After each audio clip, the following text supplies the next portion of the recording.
Have you ever met a more handsome political personality than you in India? താങ്കളെക്കാൾ സുന്ദരനായ മറ്റൊരു രാഷ്ട്രീയ നേതാവിനെ ഇന്ത്യയിൽ കാണാൻ കഴിയും. കുറേയുണ്ട്. നിങ്ങൾ പാർലമെന്റിൽ വന്ന് കണ്ടോളൂ. നല്ല സുന്ദരമുള്ള ആൾക്കാരും സ്ത്രീകളും എല്ലാവരും ഉണ്ട് രാഷ്ട്രീയത്തിൽ. But to be honest, you are the most handsome male political personality I have met personally. അപ്പോൾ പാർലമെന്റിൽ വന്നിട്ടില്ല നിങ്ങൾ, അതാണ് സത്യം.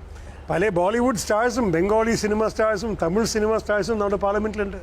Sir, അവരെയൊക്കെ കണ്ടാൽ നിങ്ങൾക്ക് അറിയും. അതിലും എൻ്റെ അഭിപ്രായം, I have never seen any film star who is more glamorous than you. അയ്യോ, ഞാൻ പറഞ്ഞത് ശരിയല്ലേ? സർ, 3 സെഗ്മെന്റിലായാണ് ഈ ഗെയിം പോകുന്നത്. ആദ്യത്തെ സെഗ്മെന്റ് 4 ചോദ്യങ്ങളാണ്. 1000 rupees, 2000 rupees, 5000 rupees, 10,000 rupees. ആ 4 ചോദ്യങ്ങൾ അടങ്ങുന്ന മേഖലയ്ക്ക് ഒരു പേരുണ്ട്. ഇതൊരു യുദ്ധമാണ്, രണാങ്കണം, യുദ്ധക്കളം എന്നാണ്. പക്ഷേ ഇതൊരു അറിവിൻ്റെ യുദ്ധമാണ്. ലോകത്തിലുള്ള മനുഷ്യരെ പരസ്പരം അടുപ്പിക്കുന്ന അറിവിൻ്റെ ഈ മഹായുദ്ധത്തിൽ മറ്റു യുദ്ധങ്ങളിലെ പോലെ ആരംഭിക്കുന്ന ആദ്യ സെഗ്മെന്റിന്റെ പേര് അതുതന്നെയാണ്. ആ നിനാദത്തിലൂടെയാണ് ശംഖുലി.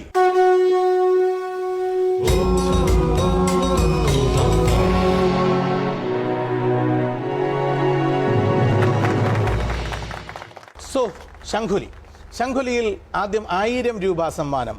അതിന് എന്ത് ടോപ്പിക്കാണ് സാർ അങ്ങ് തിരഞ്ഞെടുക്കുന്നത്? ചെറിയൊരു സമ്മാനമാണ്, കാരണം ചെറിയ കുട്ടികളുടെ സാഹിത്യത്തെ കുറിച്ച് വല്ലതും ചോദിക്കാനുണ്ടോ? കുട്ടികളുടെ സാഹിത്യം. കേരളം എന്ന സംസ്ഥാനം രൂപീകരിക്കപ്പെടുന്നതിന് 236 ദിവസങ്ങൾക്ക് മുൻപ് ജനിച്ച ഒരു ബാലൻ 11ാമത്തെ വയസ്സിൽ ലോകമഹായുദ്ധത്തിന്റെ പശ്ചാത്തലത്തിൽ എഴുതിയ സീരിയലൈസ് ചെയ്യപ്പെട്ട ഒരു സാഹസിക ബാല സാഹിത്യ കൃതിയുടെ പേര് ഓപ്പറേഷൻ ബെല്ലോ എന്നാണ്. ആ ബാലന്റെ പേര് പറയാം. അത് എന്റെ പേരാണ്, ശശി തരൂർ. ശരിയാണ്, ശശി തരൂർ. അദ്ദേഹം പറഞ്ഞത് ശരിയായ ഉത്തരമാണ്. സോറി സർ, ഞാൻ ഈ നിയമം തെറ്റിച്ചുകൊണ്ടാണ് പറഞ്ഞത്. പേര് പറയാമോ എന്നല്ല, പേര് ശശി തരൂർ എന്നാണ് ഞാൻ പറയേണ്ടിയിരുന്നത്. അത് ശരി. എന്നാൽ അതിന് 1000 രൂപ ഞാൻ എടുക്കുന്നത് തെറ്റാണ്. തെറ്റല്ല സർ. 6ാമത്തെ വയസ്സിലാണ് ശ്രീ ശശി തരൂർ ആദ്യമായി അദ്ദേഹത്തിന്റെ കൃതികൾ പ്രസിദ്ധീകരിക്കുന്നത്. ഭാരത ജ്യോതി എന്ന ബോംബെ ബേസ്ഡായ പ്രസിദ്ധീകരണ സ്ഥാപനത്തിലാണ് 6ാമത്തെ വയസ്സിൽ അദ്ദേഹത്തിന്റെ കൃതികൾ അദ്ദേഹം പ്രസിദ്ധീകരിക്കുന്നത്. 11ാമത്തെ വയസ്സിലാണ് ഓപ്പറേഷൻ ബെല്ലോ എന്ന adventure series on the basis of world war അദ്ദേഹം എഴുതുന്നത്. ചിറ്റിലഞ്ചേരി കുടുംബത്തിൽ നിന്നും ഈ ലോകത്തിന്റെ ഹൃദയത്തിലേക്ക് ഉയർന്ന ശ്രീ ശശി തരൂർ, അങ്ങയോടുള്ള എൻ്റെ 2ാമത്തെ ചോദ്യം വാചകം ഏത് വിഷയത്തെ ആസ്പദമാക്കിയാകണം? നമ്മുടെ വേൾഡ് പൊളിറ്റിക്സ് എടുക്കാം, ഇന്റർനാഷണൽ പൊളിറ്റിക്സ്, അന്തർദേശീയ പൊളിറ്റിക്സ്. സർ, ഈ അങ്ങനെയുള്ള വാചകം, സ്റ്റേറ്റ്മെന്റ് ഇതാണ്: ജേക്കബ് സുമ ഇപ്പോൾ ദക്ഷിണാഫ്രിക്കയുടെ ഭരണാധികാരിയാണ്. True or false? True. Jacob Zuma ദക്ഷിണാഫ്രിക്കയുടെ ഭരണാധികാരിയാണ്. താംബോ എംബക്കിക്ക് ശേഷം ഇപ്പോൾ ജേക്കബ് സുമ ദക്ഷിണാഫ്രിക്കൻ പ്രീമിയർ ആണ്. ശരിയായ ഉത്തരം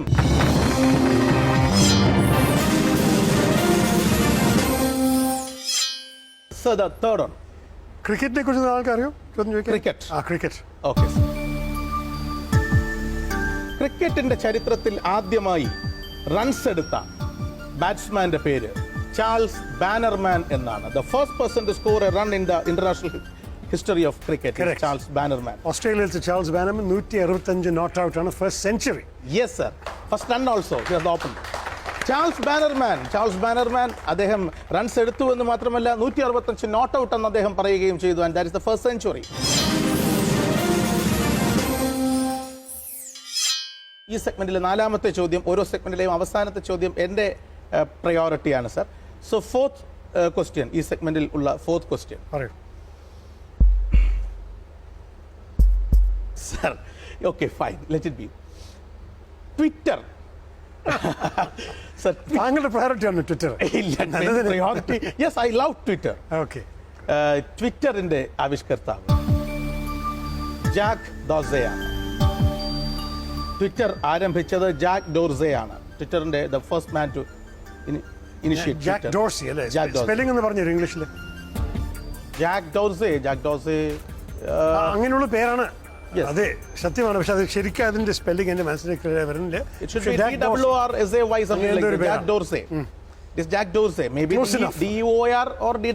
അങ്ങനെയായിരിക്കും. ശരി. Yes, true. Yes of tears എന്നറിയപ്പെടുന്ന പ്രദേശം ബാബലമാൻഡർ ആണ്. The gateway of tears എന്നറിയപ്പെടുന്ന പ്രദേശം ബാബലമാൻഡർ ആണ്. Is it true or false? അതെ, ഇറ്റ്സ് ട്രൂ. അതിൻ്റെ ഒരു കാരണം കൂടിയുണ്ട്. ബാബൽ മന്ദിരത്തിലാണ് ഈ അവിടുത്തെ സുൽത്താൻ സ്ഥലം വിട്ട് പോകുമ്പോൾ ലാസ്റ്റ് തിരിഞ്ഞ സ്ഥലം കണ്ടിട്ട് കരഞ്ഞത്. അതുകൊണ്ടാണ് ഗേറ്റ് വേ ഓഫ് ടീയേഴ്സ് എന്ന പേര്. കറക്റ്റ്. കണ്ണുനീരിന്റെ കവാടം എന്ന സ്ഥലം അറിയപ്പെടാൻ, ബാബൽ മാൻഡബ് അറിയപ്പെടാനുള്ള കാരണം അവിടുത്തെ ഭരണാധികാരിയായിരുന്ന സുൽത്താൻ അവിടെ നിന്ന് പിന്നോക്കം യാത്ര ചെയ്യുമ്പോൾ അവസാന നിമിഷത്തിൽ ഒന്ന് തിരിഞ്ഞു നോക്കി. തൻ്റെ ഹൃദയവും സ്വപ്നങ്ങളും എല്ലാം ഇവിടെ ഉപേക്ഷിച്ച് ഈ ഭൂമിയിൽ നിന്നും ഞാനിതാ പുറത്തേക്കിറങ്ങുന്നു എന്ന മനസ്സോടെ അദ്ദേഹത്തിൻ്റെ കണ്ണിൽ നിന്ന് നടന്നു വീണ കണ്ണുനീർ തുള്ളികളാണ് കണ്ണുനീരിൻ്റെ കവാടം എന്ന് ബാബൽ മാൻഡബിന് പേര് വരാനുള്ള കാരണമായത്. Wonderful answer.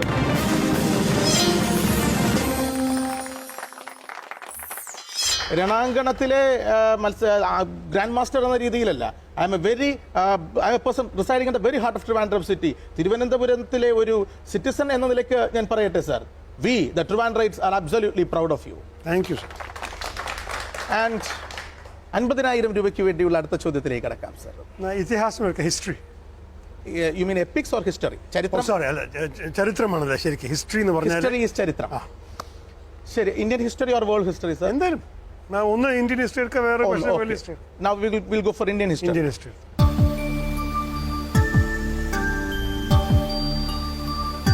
The first Afghan to make a dynasty in India is Bahlul Lodi. The first Afghan origin to come to make a dynasty in India was Bahlul Lodi. True or false, sir? അതെ, ഇബ്രാഹിം ഷാ ലോദിൻ്റെ അൻസെസ്റ്റർ ആയിരുന്നു.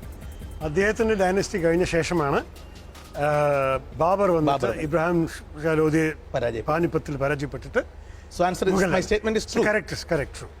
ബഹ്ലൂൽ ലോദിക്ക് ശേഷം ബഹ്ലൂൽ ലോദിയാണ്, ലോദി വംശസ്ഥാപകനായ ബഹ്ലൂൽ ലോദിയാണ് അഫ്ഗാൻ വംശജനായി വന്ന് ഇന്ത്യയിൽ ആദ്യമായി ഒരു സ്ഥാപനം, the first Afghan to start a dynasty. അദ്ദേഹത്തിന് ശേഷമാണ് ബഹുമാനപ്പെട്ട ശ്രീ ശശി തരൂർ പറഞ്ഞതുപോലെ 1526 ഒന്നാം പാനിപ്പട്ട് യുദ്ധത്തിൽ ബാബർ ഇബ്രാഹിം ലോദിയെ പരാജയപ്പെടുത്തി മുഗൾ വംശം സ്ഥാപിക്കുന്നതും പിന്നീട് ബാബർ, ഹുമയൂൺ, അക്ബർ, ജഹാംഗീർ, ഷാജഹാൻ, ഔറംഗസീബ്, ഫറൂഖ് സിയാർ, ജഹന്തർ ഷാ മുതൽ തുടങ്ങി ബഹദൂർ ഷാ സഫർ വരെ എത്തി നിൽക്കുന്ന മുഗൾ സാമ്രാജ്യ ചരിത്രവും നിൽക്കുന്നത്. That's A perfect answer.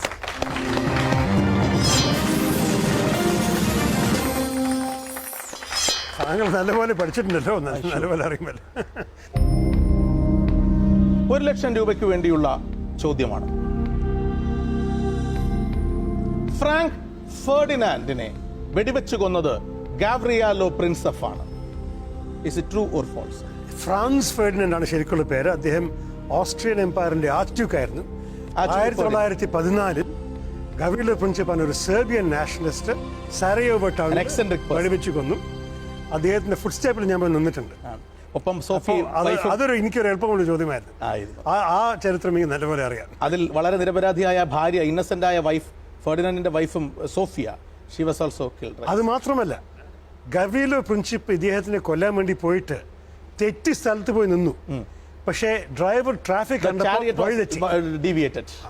ശരിയായ ഉത്തരമാണ് സർ താങ്കൾ പറഞ്ഞത്.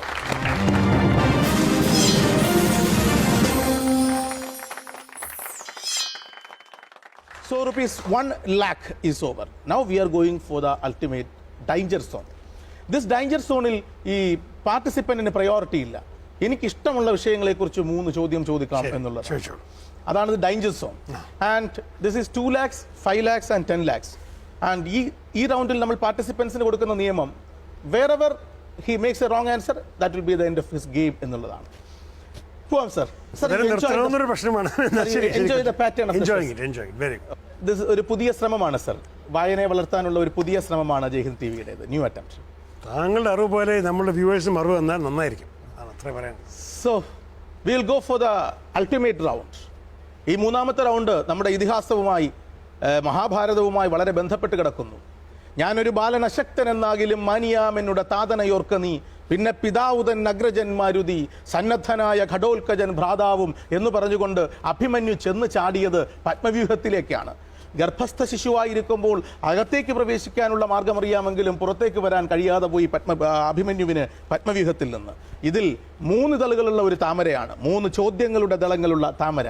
അതുകൊണ്ട് തന്നെ അകത്തേക്ക് കടക്കാനും പുറത്തേക്ക് അനായാസമായി ഇറങ്ങാനും കേരള രാഷ്ട്രീയത്തിലെ ഈ അഭിമന്യുവിന് കഴിയും എന്ന വിശ്വാസത്തോടെ ഞാൻ അദ്ദേഹത്തെ സ്വാഗതം ചെയ്യുന്നു അടുത്ത സെഗ്മെന്റിലേക്ക്. പത്മവ്യൂഹം.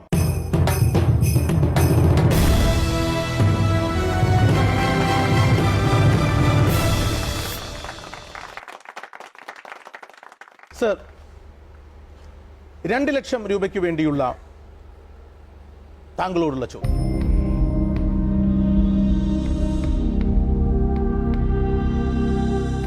ഔഗാദൌഗു തലസ്ഥാനമായുള്ള രാജ്യത്തിന്റെ പഴയ പേര് അപ്പർ വോൾട്ട എന്നായിരുന്നു. Is it true or false? Correct pronunciation Ouagadougou ആണ്. പുതിയത്തെ പേര് ബുർക്കീന ഫാസോ. പഴയ പേര് അപ്പർ വോൾട്ട ആണ് ഫ്രഞ്ചിൽ. സർ, ഔഗാദൌഗു എന്നല്ല പറയേണ്ടത്, വാഗദുഗു. ഔ വേണ്ട. ഓ യു എന്ന് എഴുതുന്നത് ഫ്രഞ്ച് ഭാഷയിലെ വാ ശബ്ദമാണ്. അപ്പൊ ഓ യു എ വാഗാദുഗു. പക്ഷേ ഇൻഫാക്ട് നമ്മൾ വായിക്കുമ്പോൾ ഓ യു ആവുമ്പോൾ ഔ, അത് തെറ്റ. പക്ഷേ അവരുടെ ഭാഷയിൽ വായിക്കുന്നത്, അവരുടെ ഫ്രഞ്ചിലാവുമ്പോൾ വാഗദുഗു. വാഗദുഗു. Thank you, sir. Thank you for a great piece of information. And I will not repeat this mistake again. അതല്ല, ഞാൻ അവരുടെ വിദേശകാര്യമന്ത്രി ഡൽഹി ക്ഷണിച്ചിട്ടും കൂടിയുണ്ട്. അവിടെ ഞാൻ പോകണമെന്ന് പറഞ്ഞിട്ടുണ്ട്. അപ്പോൾ വാഗദുഗു പോയാൽ താങ്കൾ ഒരു പോസ്റ്റ് കാർഡ് അയച്ചു തരാം. Okay sir, thank you very much. So Upper വോൾട്ടയുടെ പുതിയ പേര് ബർക്കിനോ ഫാസോ എന്നാണ്. ബർക്കിനോ ഫാസോയുടെ പഴയ പേര് അപ്പർ വോൾട്ട എന്നാണ്. വളരെ പെർഫെക്റ്റ് ആയി അദ്ദേഹം ഉത്തരം കണ്ടെത്തി.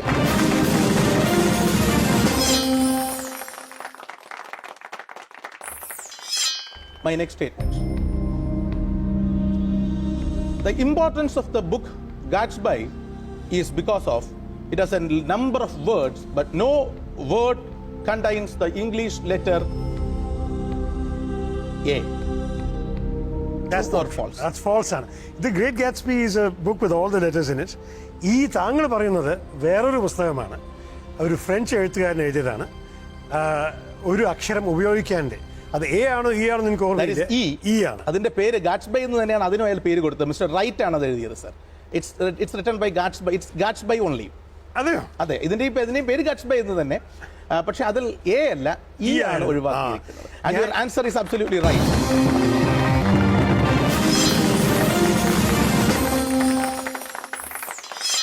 Model of our generation.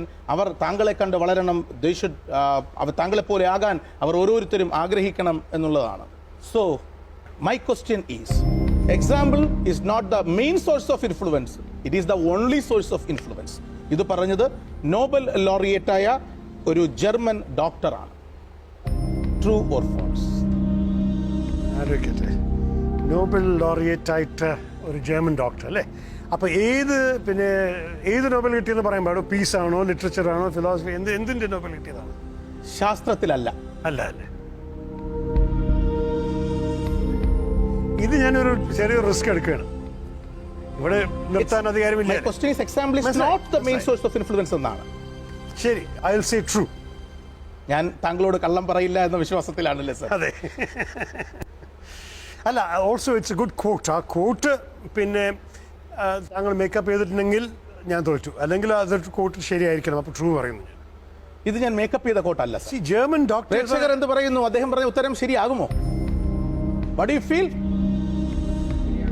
ശരിയാകും. നിങ്ങൾ ആൽബർട്ട് ഷ്വൈറ്റ്സറിനെ കുറിച്ച് ആലോചിക്കുകയാണെങ്കിൽ എനിക്ക് വഴക്ക് പറയാനുണ്ട്. അദ്ദേഹം ഫ്രഞ്ച് സിറ്റിസൺ ആയിരുന്നു, ജർമ്മൻ സിറ്റിസൺ ആയിരുന്നില്ല. ജർമ്മൻ പേരാണെങ്കിലും ആൽബർട്ട് ഷ്വൈറ്റ്സറിനെ കുറിച്ചായിരുന്നു താങ്കളുടെ മനസ്സിൽ. My statement was not a German citizen sir, German doctor. അതെ, ഡോക്ടർ ആൽബർട്ട് ഷ്വൈറ്റ്സർ ഉണ്ടായിരുന്നല്ലോ.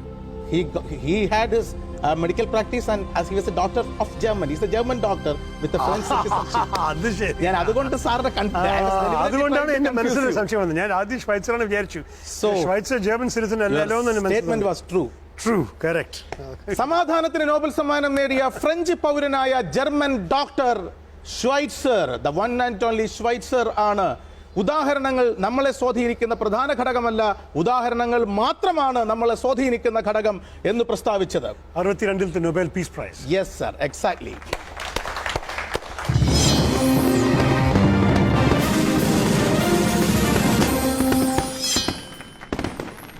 ഹെലൻ കെല്ലർ ആൻസൽ ലിവൻ എന്ന അവരുടെ ടീച്ചറിനെ കുറിച്ച് ഇത് സമാനമായ ഒരു സ്റ്റേറ്റ്മെന്റ് പിന്നീട് പറഞ്ഞു.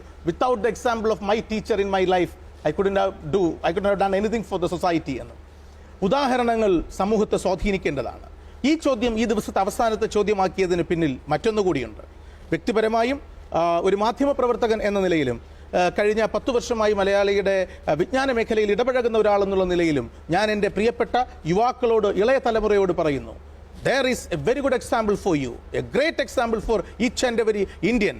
And that example should be the most important source for influencing you. നിങ്ങളെ സ്വാധീനിക്കാനുള്ള ഏറ്റവും പ്രധാനപ്പെട്ട സ്രോതസ്സാക്കി മാറ്റുവാൻ കഴിയുന്ന ഒരു ഉദാഹരണമുണ്ട് നിങ്ങളുടെ മുന്നിൽ. ആ ഉദാഹരണം ജീവിക്കുന്ന സുന്ദര രൂപമായി ഇന്ന് നമ്മുടെ മുന്നിലുണ്ട്. ഈ നഗരത്തിന്റെ പാർലമെന്റ് അംഗമാണ്